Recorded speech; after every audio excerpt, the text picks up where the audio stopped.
Welcome back to the Recalibration Blueprint. Yours truly, Eric Pena, your host for this evening. Thank you guys for tuning back in. I appreciate each and every one of you assholes. Don't be a jerk off.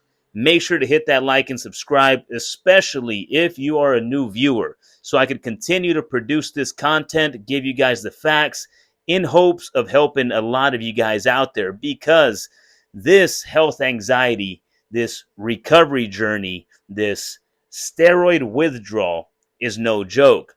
But today I wanted to give you guys another tool to add to your tool belt that's going to help you supercharge recovery. This is revolutionary. This is literally something that most of you guys will definitely be able to relate to.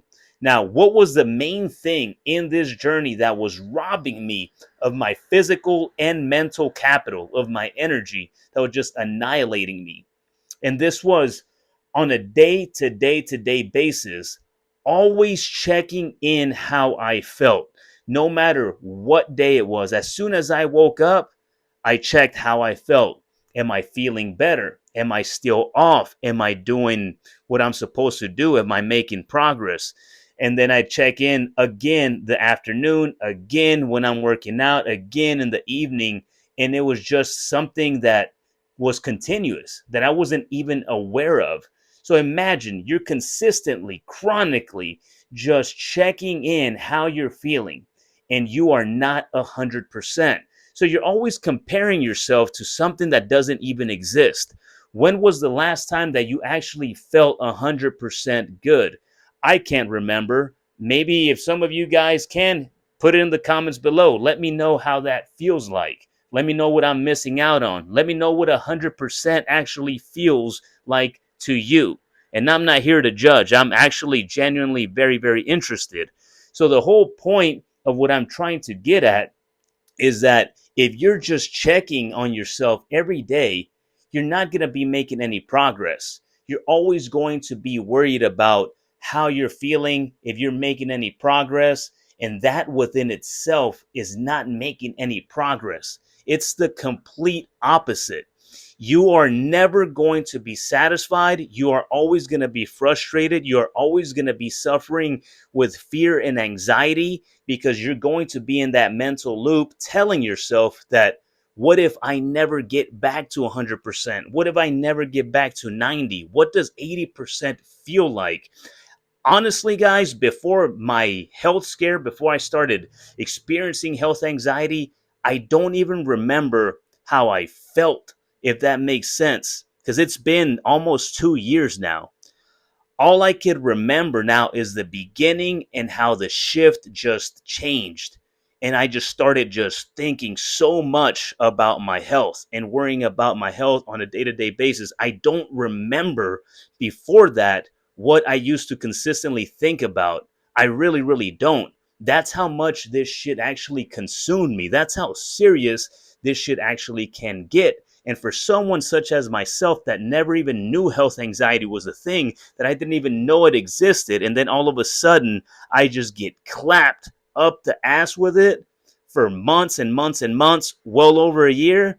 Yeah, that was a living hell. So that's why I'm making this channel, guys, to help you guys out. When you guys are going through it, if you are barely starting this journey, if you're barely going through a traumatic experience, if you've been dealing with it for just as long as I have or even longer, make sure you add this to your tool belt when you realize that it no longer matters, that you shouldn't be worried about how you feel on a day-to-day basis. You need to be living life. It's okay. Some days you're going to have a headache. Some days you're just going to be tired. You had a long day. Some days you're going to be pissed off because of X, Y, and Z. That is okay. You're human. That is the way that life works. You're not supposed to be so conscious about how you feel on a day-to-day basis. You need to catch yourself. Do this exercise. I'm not even bullshitting you. This one will open up your eyes. Journal every single day the thoughts that are going through your head.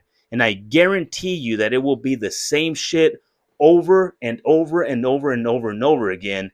When you do that for at least a week, and you'll see that I'm not full of shit. then you'll be able to be using your conscious awareness to catch yourself. And actually, once you're conscious, once you actually catch it, then you're winning. Then you can make that shift. Then you can really, really supercharge the recovery, the recalibration. It is possible. Don't ever believe those fucking thoughts, those intrusive thoughts that are telling you, my life's over. I'm never going to get back to where I was at before. Those thoughts are just coming from your lower self trying to keep you safe, as we now all know that that is literally what anxiety is. It's a never ending alarm system. It's not necessarily a bad thing, but it's coming from your primal self. See, there's so many parts to this recovery journey. It's very complicated, but at the same time, it is not. Once you actually go through it, once you actually make the realizations, when you put in the work, when you journal, when you do the breath work, when you're eating correctly, when you're working out, when you're doing the meditations, when you're actually doing the mental work, then you actually start realizing how amazing it is to actually go through this experience, go through this journey, because not everybody understands. And use that to your benefit. You have actually opened up a part in your brain and your mind that not everybody could relate, not everybody could understand. It is extremely scary, but remember that the shit that causes growth is often the scariest and often the hardest. I'll leave you guys with that. Hit me up on the comments below. Let me know what your thoughts are on this subject.